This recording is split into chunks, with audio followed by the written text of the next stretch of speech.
Word of unfailing love. John chapter 15. I am the true vine, and my Father is the vine dresser. Every branch in me that does not bear fruit, he takes away, and every branch that does bear fruit, he prunes that it may bear more fruit. Already you are clean because of the word that I have spoken to you. Abide in me, and I in you. As the branch cannot bear fruit by itself unless it abides in the vine, neither can you unless you abide in me. I am the vine, you are the branches. Whoever abides in me and I in him, he it is that bears much fruit. For apart from me you can do nothing. If anyone does not abide in me, he is thrown away like a branch and withers, and the branches are gathered, thrown into the fire, and burned. If you abide in me, and my words abide in you, ask whatever you wish, and it will be done for you. By this my Father is glorified, that you bear much fruit, and so prove to be my disciples. As the Father has loved me, so have I loved you. Abide in my love. If you keep my commandments, you will abide in my love, just as I have kept my Father's commandments and abide in his love. These things I have spoken to you, that my joy may be in you, and that your joy may be full. This is my commandment, that you love one another as I have loved you. Greater love has no one than this, that someone lay down his life for his friends. You are my friends, if you do what I command you. No longer do I call you servants, for the servant doesn't know what his master is doing, but I have called you friends, for all that I have heard from my Father I have made known to you. You did not choose me, but I chose you and appointed you that you should go and bear fruit, and that your fruit should abide, so that whatever you ask the Father in my name, he will give it to you. These things I command you, so that you will love one another. If the world hates you, know that it has hated me before it hated you.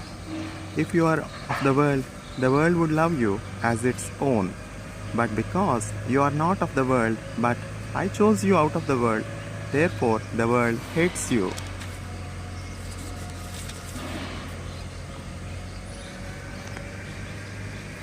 Remember the word that I said to you.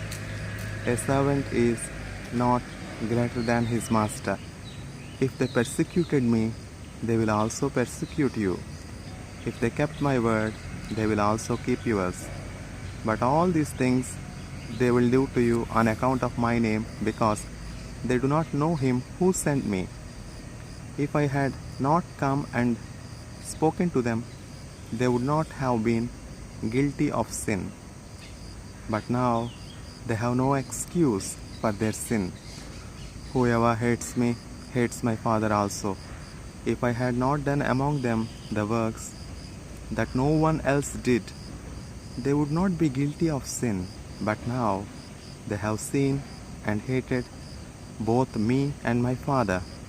But the word that is written in their law must be fulfilled. They hated me without a cause. But when the Helper comes, whom I will send to you from the Father, the Spirit of truth, who proceeds from the Father, he will bear witness about me, and you also will bear witness, because you have been with me from the beginning.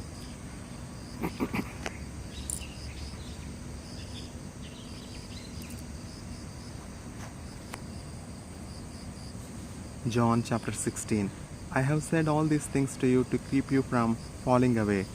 They will put you out of the synagogues. Indeed, the hour is coming when whoever kills you will think he is offering service to God.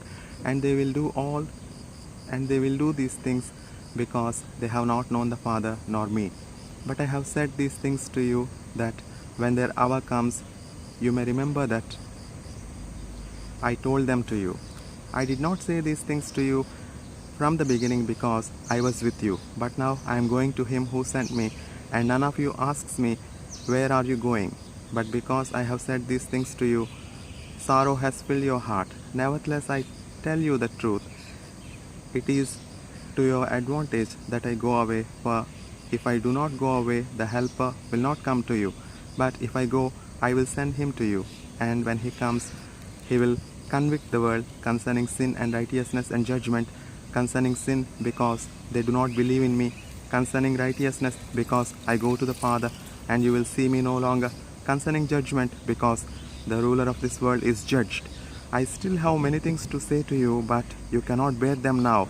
When the Spirit of the truth comes, he will guide you into all the truth, for he will not speak on his own authority, but whatever he hears, he will speak, and he will declare to you the things that are to come. He will glorify me, for he will take what is mine and declare it to you. All that the Father has is mine. Therefore I said that he will take what is mine and declare it to you. A little while, and you will see me no longer, and again a little while, and you will see me.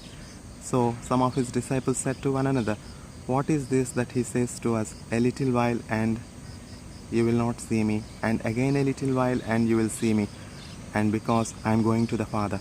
So they were saying, what does he mean by a little while?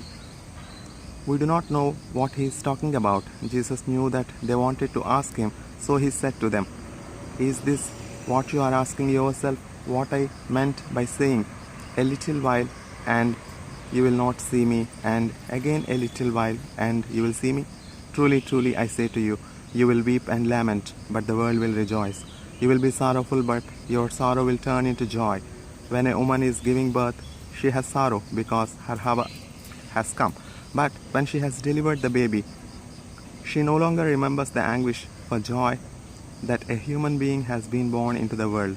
So also you have sorrow now, but I will see you again, and your heart will rejoice, and no one will take away your joy from you. In that day you will ask nothing of me. Truly, truly, I say to you, whatever you ask of the Father in my name, he will give it to you. Until now you have asked nothing in my name. Ask, and you will receive, that your joy may be full. I have said these things to you in figures of speech. The hour is coming when I will no longer speak to you in figures of speech, but will tell you plainly about the Father. In that day you will ask in my name, and I do not say to you that I will ask the Father on your behalf, for the Father himself loves you, because you have loved me and have believed that I came from God. I came from the Father and have come into the world, and now I am leaving the world and going to the Father. His disciples said, now you are speaking plainly and not using figurative speech. Now we know that you know all things and do not need anyone to question you. This is why we believe that you came from God. Jesus answered them,